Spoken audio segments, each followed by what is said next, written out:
senador en ejercicio. Por supuesto. Y seguimos con otras informaciones. La Superintendencia de Educación ha recibido este año 1.500 denuncias de bullying dentro de la escuela, según una investigación hecha por el Centro de Políticas Públicas de la Universidad del Desarrollo. Queremos saber en qué consisten estas agresiones, qué hacer, por supuesto, para disminuir estos casos. Estamos ya con Mauricio Bravo, director del Magíster de Educación de la Universidad del Desarrollo. ¿Qué tal? Muchísimas gracias por acompañarnos. Hola, Andrea, muchas gracias. Bueno, estaba revisando los resultados de este estudio y me parece súper interesante que no solamente se hace un perfil respecto a quién es víctima y victimario en este escenario, que es lo que normalmente se conversa o aparece a la luz pública, sino que todos los actores que participan del proceso de violencia al interior de la sala de clases. Cuéntanos un poquito cómo lo hicieron. Sí, mira, primero contextualizar un poco el estudio que realizamos. Nosotros entrevistamos a más de 800 alumnos en Santiago de Concepción a través de una batería de instrumentos que evaluaban el maltrato escolar entre pares, además de la confianza interpersonal hacia la escuela y la familia, y los niveles de adaptación como la motivación escolar, la autoestima, las habilidades prosociales, etcétera.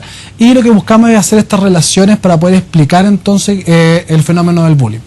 Hay una importante contribución que hace Del Rey Ortega, que efectivamente lo que tú señalabas recién, dice que no solamente la víctima y el agresor, los actores que están relacionados en este fenómeno, sino que además hay otros, como el defensor de la víctima, el reforzador de la agresión, el ayudante del agresor, el agresor victimizado, digamos, que es aquel que es agresor producto de una agresión que él mismo sufre, entre otros actores que están relacionados. Entonces lo que hacemos en el estudio es tomar estos 7 actores y ver qué variables explican mejor o explican las probabilidades de que estos actores estén presentes en la sala. Vamos a ir de inmediato con las características de cada uno, me parece súper relevante, pero antes te quería preguntar si esto se conoce, existe el conocimiento necesario en los colegios. ¿Cuál es la percepción que tienes tú? Porque cuando uno ve situaciones de agresiones al interior de los colegios, quizás todos hemos conocido más de cerca o más de lejos, normalmente hay una intervención que tiene que ver con víctima y victimario, pero no con los otros actores que hay en una sala de clase. Mira, en Chile yo no encontré evidencia de otros estudios que incorporen al resto de los actores del fenómeno de la violencia escolar.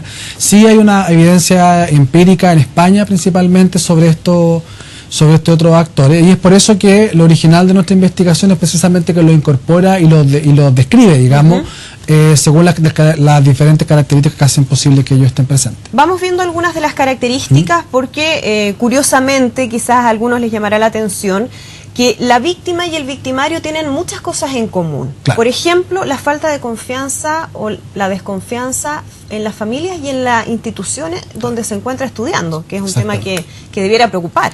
Sí, eso es súper importante porque efectivamente un buen clima de convivencia escolar está determinado por las relaciones que se dan entre el profesor y el alumno y entre los compañeros. Y estas relaciones están determinadas principalmente por la confianza.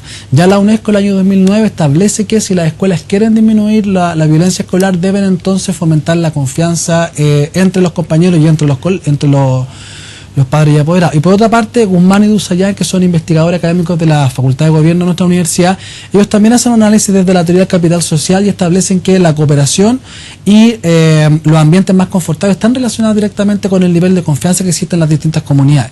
Es por eso que nosotros entonces tomamos la confianza como una variable explicativa que además aporta la originalidad del estudio, que no solamente considera a los 7 actores, sino que además toma una variable que ha sido poco estudiada, que tiene que ver con la confianza principalmente hacia la escuela. Claro, uno ve los índices, por ejemplo, de confianza en la familia. La víctima tiene un índice de 3,6 de un máximo de 5.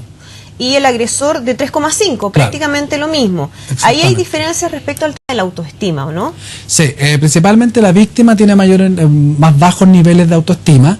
Si bien es cierto, también el agresor los tiene más descendidos, pero hay una diferencia importante entre la víctima y el agresor. Y un elemento que es fundamental tiene que ver con el autocontrol, que eso sí uno lo podría imaginar. El autocontrol, principalmente en el agresor. El agresor tiene muy bajos niveles de autocontrol, por lo cual reacciona de forma violenta frente a conflictos que surgen en la sala de clase.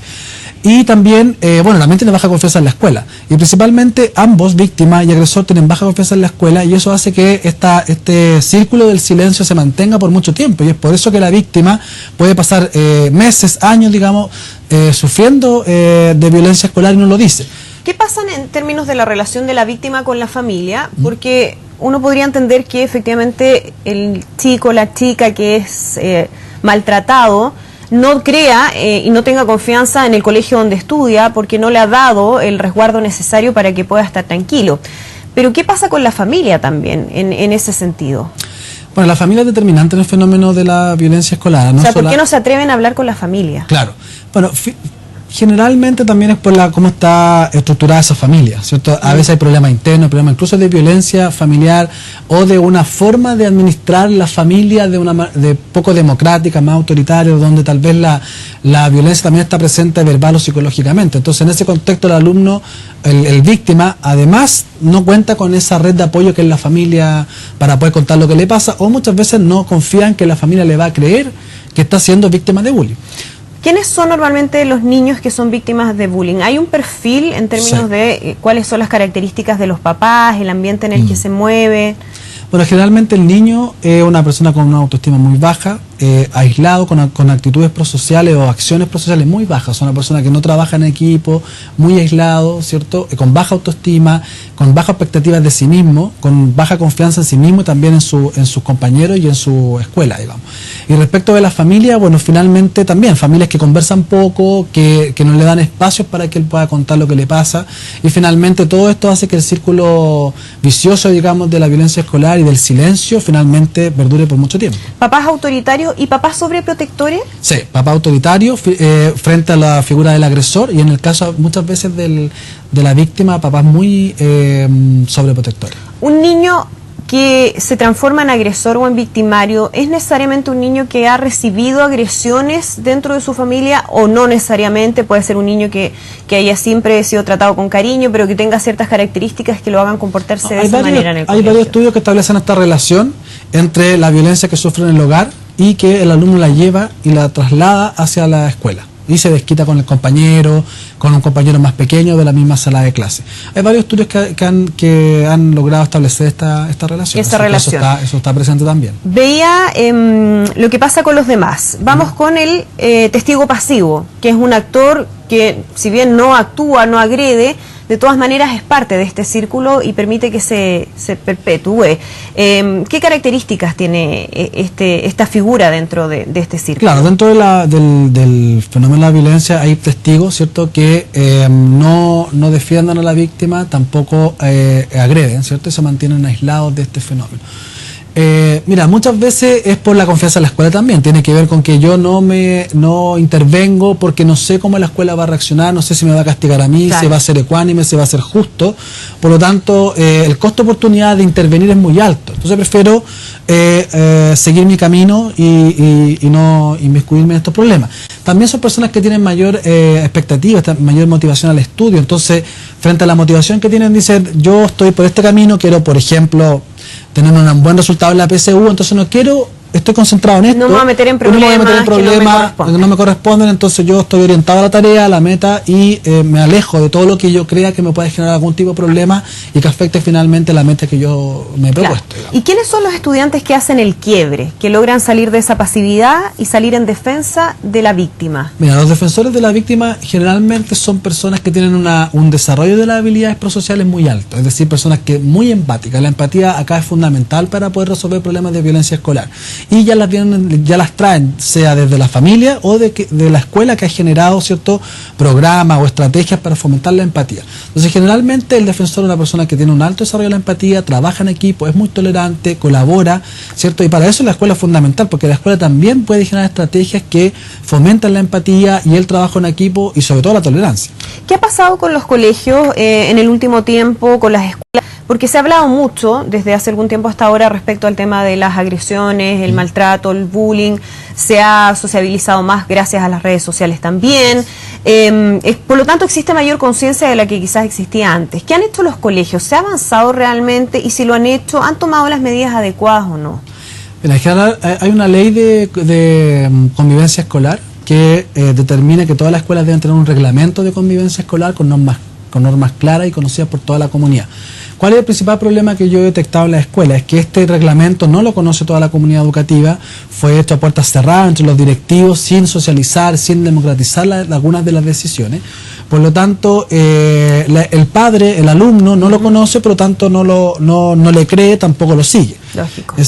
Lo otro es que, habiendo reglamentos, algunas escuelas lo aplican de forma injusta, y lo que terminan haciendo todas las escuelas para ahorrarse mayores problemas es que cuando hay un problema de violencia escolar dicen, bueno, vamos a dictaminar algo salomónico y los dos se van suspendidos o los dos tienen la misma sanción, tanto víctima como agresor, lo que es totalmente injusto, y finalmente va generando esta señal de que es mejor callar, no decir nada, porque eso incluso podría ser menos problemático que contar lo que está sucediendo. ¿Y se incorpora a los padres? Porque eso debiera ser algo lógico, ¿no? De sentido común, si uno ve que finalmente lo que pasa en la casa tiene directa relación con lo que los chicos hacen en el colegio. En estos instructivos de los establecimientos educacionales, ¿se considera, se socializan en las reuniones de apoderados o no? Mira, generalmente la escuela trata de entregar información a los apoderados a través de redes sociales, comunicados, pero el papá, sobre todo entre niveles de mayor vulnerabilidad social, requiere no solamente que le entreguen el papel impreso, lógico, sino que se lo expliquen, que lo sociabilicen, que le expliquen cuáles son las herramientas que él tiene para proteger a su hijo de este tipo de fenómenos. Y eso no siempre ocurre, y los papás reciben el reglamento, muchas veces lo firman como en conformidad, pero entendiendo poco o casi nada de lo que el reglamento dice. Claro.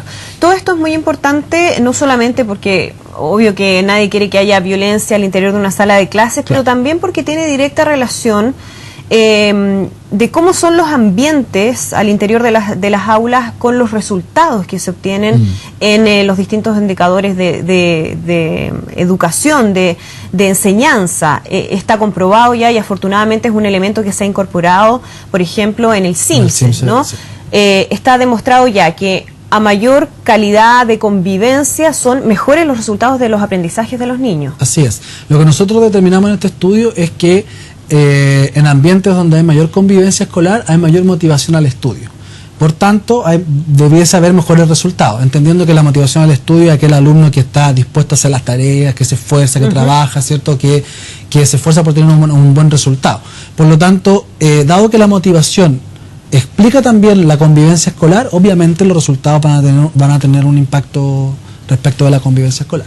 Bien, pues Mauricio, muchísimas gracias por acompañarnos aquí en Canal 24 Horas con este tema súper interesante. Que estén muy bien, buenas tardes. Muchas gracias.